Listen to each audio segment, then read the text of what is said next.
જિગ્નેશ મેવાણીના નિવેદનમાં પડઘા પડ્યા વેપારીઓમાં 2 દિવસ પહેલા જિગ્નેશ મેવાણી શિવનગરના લોકો સાથે પહોંચ્યા હતા થરાદ એસપી કચેરી ખાતે। દારૂ અને ડ્રગ્સ ખુલ્લેઆમ વેચાતું હોવાના આક્ષેપો સાથે જિગ્નેશ મેવાણીએ પોલીસના પટ્ટા ઉતારી લેવાની આપી હતી ચીમકી। થરાદના વેપારીઓ આવ્યા પોલીસના સમર્થનમાં। જિગ્નેશ મેવાણીના વર્તનને વખોડી ધંધા રોજગાર બંધ રાખે એ વેપારીઓએ આજે સવારે ધંધા રોજગાર માટે દુકાનો વેપારીઓએ કરી દીધી પોલીસના સમર્થનનું બંધ। Chief editor Sunil Rathod.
माता की जय।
અમુક લોકો પોલીસની નીચું દેખાડવા માટે તથા પોલીસ આગળ આવી જોરથી ખોટી પ્રસિદ્ધિ મેળવી અને પોલીસના પટ્ટા ઉતારી લેવાની જે વાતો કરતા હોય છે તેમને એ ખ્યાલ નથી કે આ પોલીસમાં જે કર્મચારીઓ અને અધિકારીઓ જે ભરતી થયા હોય છે તે કેટલી અગ્નિ કસોટીની પરીક્ષા પાર કરીને ભરતી થયા હોય છે।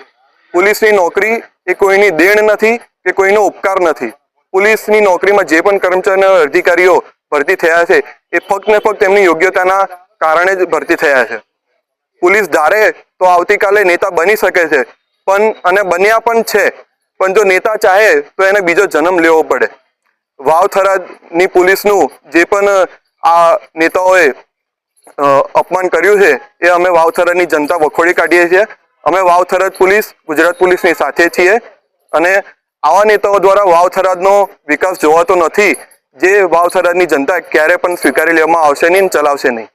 આજરોજ અઢારે આલમના લોકો બધા સાથે થઈ અને પોલીસ સાથે જે અભદ્ર ભાષાનો પ્રયોગ કરી એક ધારાસભ્ય જો આવી હલકટ અભદ્ર ભાષાનો પ્રયોગ કર્યો છે, પોલીસ ઉપર આવા પાયોવીણા આક્ષેપ કર્યા છે એક હલકી પ્રસિદ્ધિ માટે, તો એના માટે કરીને અમે અઢારે આલમના લોકો બધા પોલીસ સપોર્ટમાં અમે ભેગા થઈ અને અહીંયા આજે સાહેબશ્રીને આવેદનપત્ર આપવા માટે આવેલા છે. પણ ધારાસભ્ય તરીકે ખરેખર જો આવા અભદ્ર ભાષાનો પ્રયોગ કરવો પડે અને આવી સસ્તી પ્રસિદ્ધિ મેળવવા માટે જો આવું ધારાસભ્યશ્રીને બોલવું પડતું હોય તો ખરેખર ગુજરાત માટે શરમજનક છે.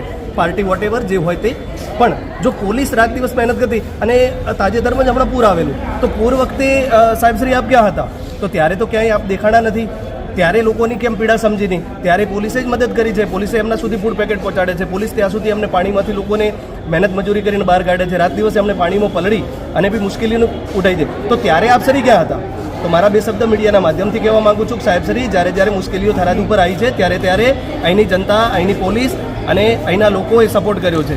આવી સસ્તી પરિસ્થિતિ મેળવવા માટે કરી અને આવા પાયાવીણા આક્ષેપ કરી પ્રશાસન ઉપર, અને તમે શું સાબિત કરવા માંગો છો? તમે સંવિધાનની વાત કરો છો, બાબા સાહેબને આગળ કરો છો, ગાંધીજીના ગુજરાતની વાત કરો છો, સરદાર પટેલ સાહેબની વાત કરો છો. જો એમના તો આવા કોઈ લક્ષણ નતા, એમણે તો ક્યારે આવા અભદ્ર ભાષાનો પ્રયોગ કરેલો નથી ને. તો સાહેબશ્રી મહેરબાની કરી અને આ થરાદની જનતાની આવું સારું વાતાવરણ છે ડોળવાનો પ્રયાસ ન કરો, આવી મારી નમ્ર અપીલ છે એક વ્યક્તિગત તરીકે. મારું નામ થાનજીભાઈ ચૌધરી છે. ગત 21 નવેમ્બરે ધારાસભ્ય જિજ્ઞેશભાઈ મેવાણીનો જે થરાદ પોલીસ કચેરી ખાતે જે થરાદનો શિવનગર વિસ્તાર છે, આ વિસ્તારના લોકો સાથે મળી અને એક ટોળા સ્વરૂપે પોલીસ પ્રિમાઇસીસમાં ધરણા અને સૂત્રોચ્ચાર જેવો કાર્યક્રમનું આયોજન કર્યું હતું. આમ તો લોકશાહી પરંપરામાં દરેક નાગરિકોને પોતાના પ્રશ્નો રજૂ કરવા, રજૂઆત કરવી એ બધાનો અબાધિત અધિકાર છે અને જનપ્રતિનિધિ તરીકે લોકોના પ્રશ્નોને વાચા આપી અને સક્ષમ સત્તાધિકારી સુધી વાત પહોંચાડવી એ એમનો વિશેષ અધિકાર છે. એક પોલીસ અધિકારી તરીકે અને એક સરકારના જવાબદાર અધિકારી તરીકે જનપ્રતિનિધિના આ વિશેષ અધિકારોનો હું સન્માન કરું છું અને એટલા જ ગંભીરતાથી અમે વાતને સ્વીકારી પણ છે. પરંતુ થરાદ પોલીસ સ્ટેશન ખાતે જે 21 તારીખે ઘટના બની, એ ઘટનાની જે પ્રાથમિક તપાસ અમે કરી તો એમાં અમને ઘણી બધી વિગતો ધ્યાને આવી છે અને જે થરાદ પોલીસે પ્રોહિબિશનના વિદેશી દારૂના જે 32 લાખના જેટલી માતબર રકમના મુદ્દામાલનો કેસ કરેલો અને પોલીસે ખૂબ ગંભીરતાથી અને તટસ્થતાથી આ ગુનાની તપાસ કરી અને એમાં પોલીસ કર્મચારીની સંડોવણી જણાઈ આવેલી. એ ગુનામાં પોલીસે કોઈપણ પ્રકારના દબાણ વગર પોતાના જ પોલીસ કર્મચારીને અટક કરી અને ધોરણસરની કાર્યવાહી કરી હતી. હાલમાં પણ એ પોલીસ કર્મચારી એ જ્યુડિશિયલ કસ્ટડીમાં છે. થરાદ ખાતે 21 તારીખે જે ઘટના બની, જે શરૂઆતમાં સભા થઈ અને સભામાંથી શિવનગરના રહીશો જે છે એ રેલી સ્વરૂપે, ટોળા સ્વરૂપે પોલીસ સ્ટેશને આવ્યા. આ તમામ સ્થળોએ, તમામ જગ્યાએ આ જે આરોપી પોલીસ કર્મચારી, પોલીસે જેની અટક કરી છે એના સ્વજનો, સ્નેહીજનો અને સગા સંબંધીઓ એની દરેક જગ્યાએ ઉપસ્થિતિ છે.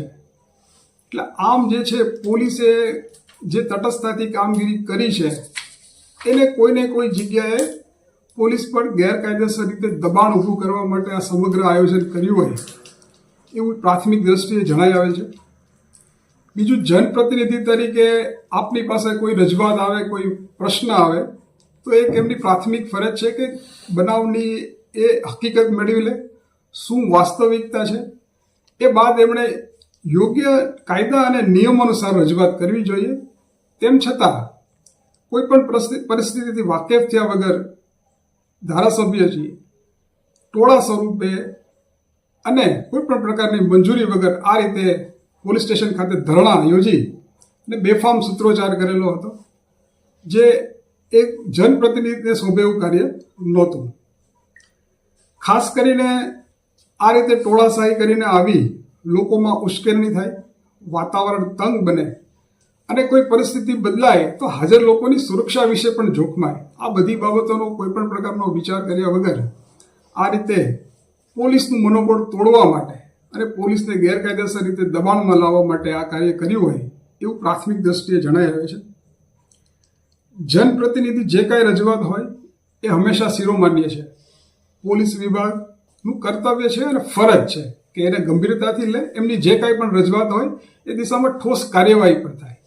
અને થરાદ પોલીસે પણ ભૂતકાળમાં પણ ખૂબ કડક હાથે કામગીરી કરી છે અને આવનારા સમયમાં પણ ખૂબ એને ગંભીરતાથી કામગીરી કરવામાં આવશે. પણ જનપ્રતિનિધિ દ્વારા જે ગેરબંધારણીય ભાષાનો ઉપયોગ પોલીસ વિભાગ માટે કર્યો છે એ ખરેખર દુઃખદ બાબત છે. અત્યંત દુઃખ થાય છે એક આટલા મોટા અને જનપ્રતિનિધિ તરીકે કોઈ એક નાનકડા કોઈ એક માણસની બીજી કોઈ ભૂલના કારણે આખા પોલીસ વિભાગને જે છે એ લોકોના જનમાનસમાં એની ખરાબ છાપ ઉદ્ભવે એવું કાર્ય કરે એ વસ્તુ યોગ્ય નથી. હું પાછળ પડી જઈશ તો છોતરા કાઢી નાખીશ, પટ્ટા ઉતારી લઈશ. પોલીસ માટે આવા શબ્દો ઉપયોગ કરવા, ગેરબંધારણીય શબ્દોનો ઉપયોગ કરવા અને જનમાનસમાં એક પોલીસની કામગીરી પ્રત્યે પ્રશ્નો ઉદ્ભવે એવા વાક્યો કરવા એ બિલકુલ વ્યાજબી નથી. પોલીસ વિભાગે હંમેશા દરેક બાબતો ખૂબ ગંભીરતાથી લઈને કામગીરી કરી છે. હું આપના માધ્યમથી મારો વાવ થરાદ જિલ્લા પોલીસ છે અધિકારી કર્મચારીને પણ એક સંદેશો આપવા માંગુ છું. આપ તમામ જાણો છો કે આપણે જે ખાખી પહેરીએ છીએ, કે જે એમ્બ્લેમ સાથે કેપ અને પટ્ટો ધારણ કરીએ છીએ એ આપણો બંધારણીય હક છે. પોલીસ સેવા એ કોઈ તક નથી, એક સૌભાગ્યની વાત છે.